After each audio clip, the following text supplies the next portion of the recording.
शाहिदा रहमानी साहिबा, क्या आपको पॉलिटिकल इंस्टेबिलिटी नज़र आ रही है या आपको वाकई में ये लग रहा है कि जो मुल्क है वो आगे की तरफ जा रहा है? क्योंकि ये जो हुकूमत है, I have to remind you and everybody again and again कि कहीं ना कहीं आप लोगों की सपोर्ट से ही यहाँ तक पहुँची है। अगर पाकिस्तान तरक्की की राह पर गामजन हुआ है तो उसमें शहबाज सरकार के साथ साथ पाकिस्तान पीपल्स पार्टी का भी इक्वल जो है वो रोल रहा है। तो आप अच्छी चीज़ों को क्यों नहीं फैला रहे हैं? आज भी शो के अंदर जब इतनी अच्छी चीज़ें मैंने बताई, फिर भी हमारे शो में जब तज्जियाकार आ रहे हैं या एक स्कूल ऑफ थॉट, एक पॉइंट ऑफ व्यू ये भी आ रहा है कि नहीं ये सब तो हो रहा है, लेकिन वो पॉलिटिकल इंस्टेबिलिटी का क्या? सो आप ये चीज़ लोगों के अंदर इनकलकेट और उनको इतने बावसूख तरीके से बावर क्यों नहीं करा पा रहे हैं कि जी पाकिस्तान बहुत ठीक ठाक फर्स्ट क्लास एक नई राह पर चल निकला है? बहुत शुक्रिया बिनिश।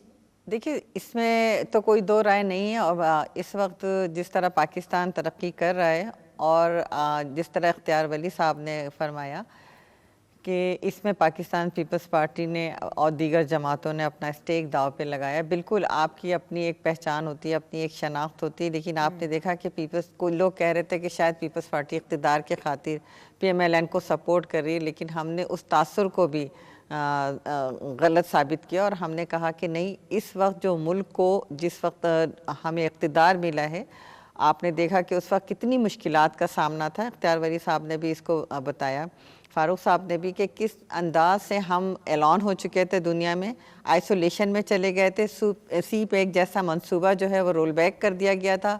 पाकिस्तान को कर्ज़ों के अंदर ना सिर्फ जकड़ दिया गया था, बल्कि जाते जाते ये कहा खान ने कि जी हमने बारूदे सुरंगें बिछा दी हैं। फिर वो साइफ़र को जिस तरह लहराया गया जलसे के अंदर और कहा गया कि जी पूरी कौम, जो उस वक्त जलसे में लोग थे, उनसे वादा लिया गया कि साइफ़र के ख़िलाफ़ निकलेंगे। आप बोलें कि हम जो अमेरिका का यार है, गद्दार है, वो पता नहीं कि अब वो गद्दार हैं या नहीं है, ये अलग बात है।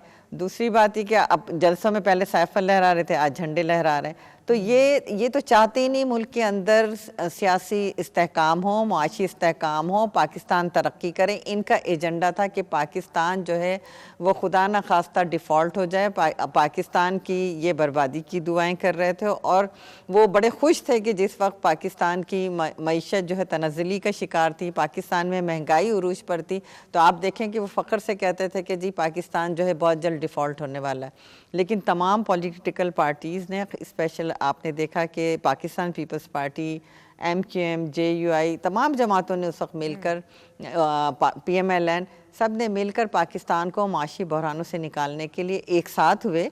और ये बहुत बड़ी कामयाबी है कि जो हमारा मकसद था कि पाकिस्तान को इस तरक्की की तरफ लाएं, पाकिस्तान को निकालें उस बहरान से, तो वो निकालने में हम कामयाब हो गए।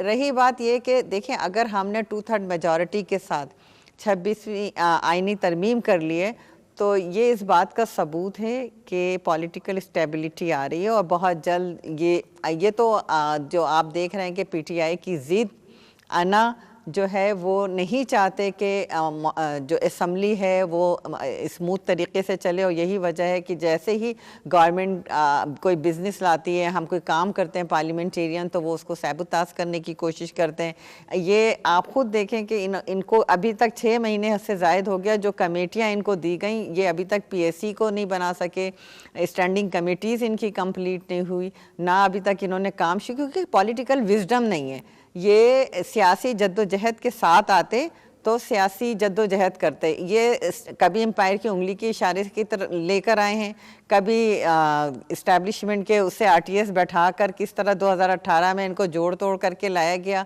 और अब भी ये समझ रहे हैं कि चले जी हम, ये बार बार जो कहते हैं कि हमें पॉलिटिकल जमातों से डायलॉग नहीं करना, तो उसकी बुनियादी वजह है कि ये पॉलिटिकल विजडम नहीं है, सियासी डायलॉग्स पर यकीन नहीं रखते।